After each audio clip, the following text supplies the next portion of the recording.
Beji pa. Kama ni beji. Na bibi aboko de. Oh nyame adom. O say di airo ana ewo de hin o. So security ade ya o. Yeah. In fact, Sir John. Mechi atie for ne reform hwe.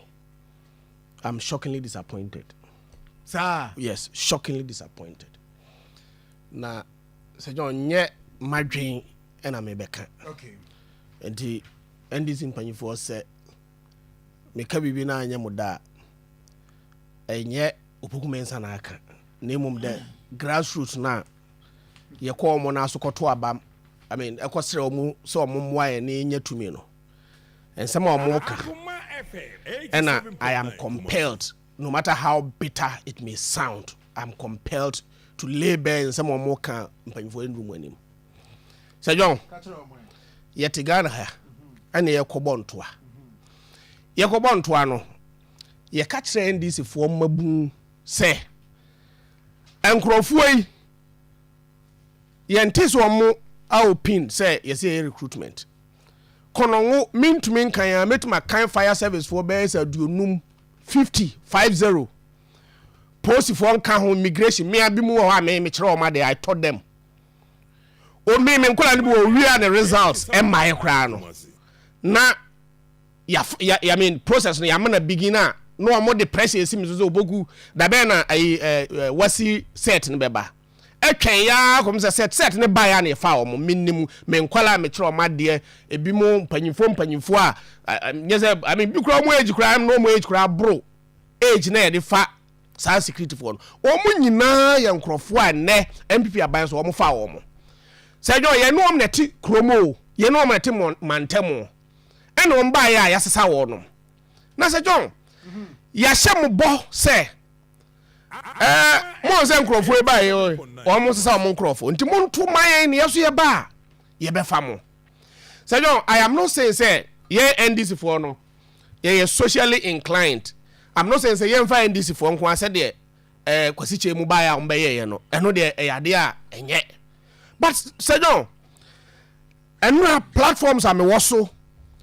enra me ma me abrewa ba ko e be say yi enra nyina the whole day man pie anajo be no so kobo no nwotwe chinchira opoku na omo opoku na me ko kra no atupunu me duro na mfra ne na bebie me ena me ko chese ne nana no mo a ma me boni din kire wa se de wasi yesi edi na temo kono nwa bonten so me boni de obi anim no ne nana no ma of ma omo to form esi protocol no ba kokura no aye fire na se John ma me bia me tie ni voice e wo your platform ba ko so metimi abo amoti off air no kasa de ne yase MPP ni ono ne temanta ma me so okuma se ba bi MPP ni ono ne temanta mo no ne ba wa be confirm se ya fa ne ba eso on so e Ghana minka so onye Ghana ni na de yete kono ho ana yesesa MPP fo no mko na Ghana fo ana MPP fo no kwa na ye kono ene na Ghana fo ana etimi de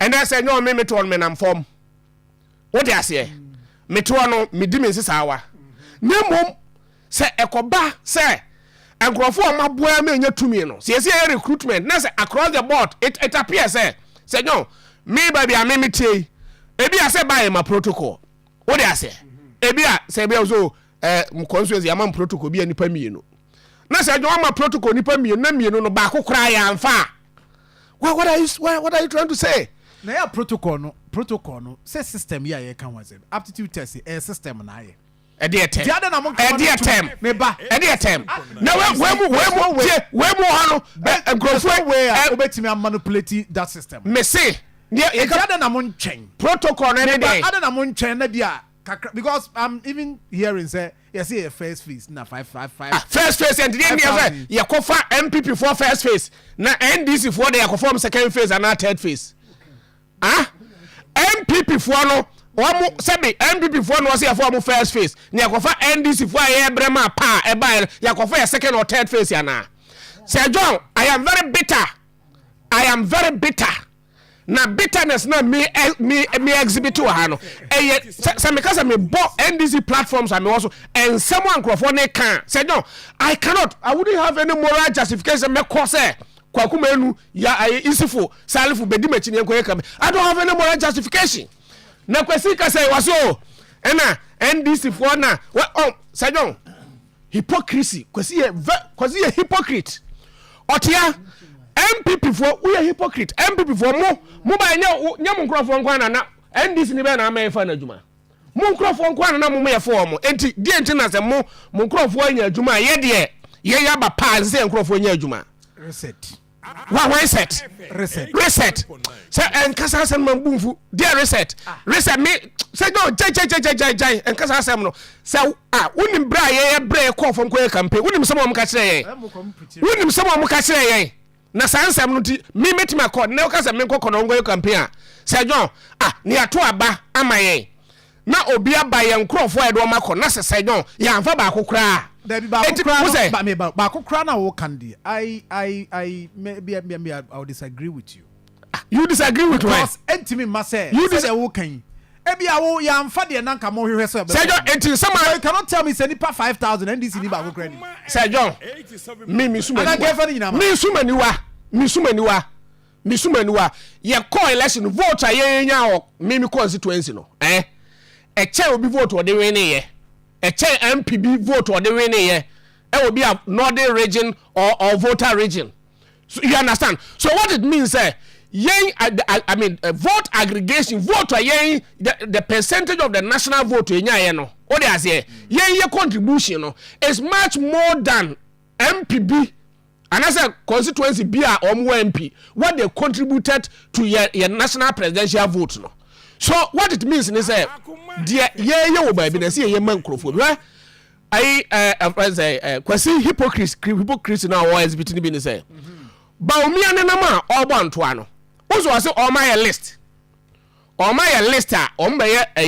friends o my database of all MPP for na ko ba say recruitment they will go for the list na list no be yi nipa free ama makoya adwuma ba omi anenama ka sa asam no wonte na kwasi gina ha wo say enye nto o my bie no say no politics near no opokumensa me free kono ho a me ba ni me ye ho ahwan risk am me taking no sabi me konya mane a enye heaven me ye betua me ka o heaven will not reward me for the politics I'm doing politics yewura kwa kuche ba for wanya no ba bi ko ne kan MPP former chairman o say e was anti achimcha o say politics ye nya hu adwuma enkoje kato heaven ye gino wo heaven ha ya asase so ya and say John say nkrofo e ba no ma form nkrofo a me nka say yemfa NDC for nko that's not the point we are making okay. But the point must be made say e bosha ye kwosha ye nkrofo no and see ye diso what you say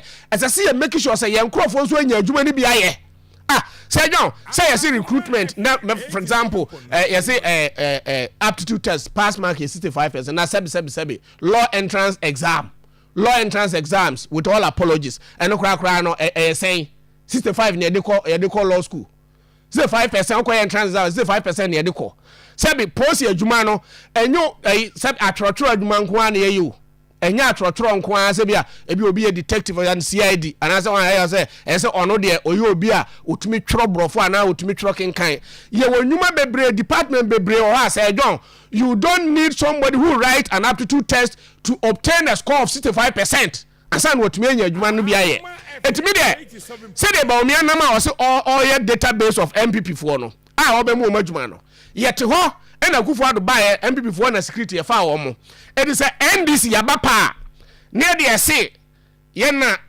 Yesu Kristo sabe oba ye ne nenam Nyankopon ne abakan ni ye NDC for entua de papa e wo wiase nyina ye ne ye politics akọ heaven a monya saa ne duru ha eduru ha na sabe ufrin kran abakono no abe campaign ufrin kran na akọ ofen so ufrin kran na akọ Akoma dan ufrin kran na akọ bekwa no akọ campaign na akọ ha obetin some beka say John se si aye kan no some people are even say registration cry ye say ye recruit members ni ade kra ye hold ebi mu ya agitator say obi wa bre obi a department chi abra say be opposition 8 years when executive member they will be sorted. What say they will be sorted? Say no. They will be say no. What they can we can be aboy no tia. What tia na kwasimu ese so mo nkrofo. I know they one can read. Nay, grow for about Romunia being house, they'll be sorted. So then this one and Quasiadumana say, oh. Who said, don't tear Becca bueno? What ha? Ubeka be a boy, they'll be sorted. Minister, interior minister said they'll be sorted in a different area. What's the way will be sorted? What's say? You were other avenues. You see, I'm far. What's now class that? What your call for my boy and Pessie? Yes, you are good. Your trouble there, but they are near here. Gusono. And Pessie on serious, didn't. What do I need? Ah, a bit of one numono. Ah, Risano. No one need to be a cheat. Now, Baira, Sebi, and I'm here, the Aqua Sununya, baggage. Dear, why you know, and I baggage. It is Sebi, Yafako. Was I? By you that by this implying, say, a lucrative. They police in Kwan and security in Kwan. The point I'm making this, say, Yebefa a bedroom so there are budget constraints in the kakra. You understand? Maybe I say Yebetwaba not your friends December 2028 and Yeba find this one. That is the point I'm making. Sabi Oprekunam, you didn't show. Yan train. Kwasi to where or say was it form Tabena one hypocrisy back no. Hypocrisy number 2. The man more ton form. Some of the part 1,000 motor 1,000 forms. These are hypocritical here. Mr. John, I am not against your meton form because, for example, what is the guarantee? Yes, form no. 1 week as you ya ton. 5,000 forms. You be for 5,000 forms. Next be a me. Ne miniska samren. A name meniska. What they say, and what is the guarantee? Say, medical form in time crano. No me better qualified. So see a ton forms will be me or I don't have any problem with it. Okay. But where Kwesi a hypocritical and they say, more time, yeah, by you know, form ni atisu 40%. More time na muton form say. More time na muton can bo ni ndie. Yeah, by yate form ni bosu 40%. 40%. So mokrano ye kase ASC amu ena na musisi friends applicants no ye ba ya te form ne boso ako 40%. That is why amu musi ahiamu enso mu na moto ne more kwasi nkrofo do mawura ayi recruitment or ya do afre we am offer say please we am offer say immigration once what yesu aye nyina we di also there ye mu fama omufama ndisi for kwasi de nkrofo kwasi the fire service immigration military kwasi de nkrofo kwasi to na date no aye di o say oh mufama ndisi for no mufama ndisi for no mufama nkrofo ko kati no prince no ni nisa se me de nkofo bi ko ni ade me ni sa adaje no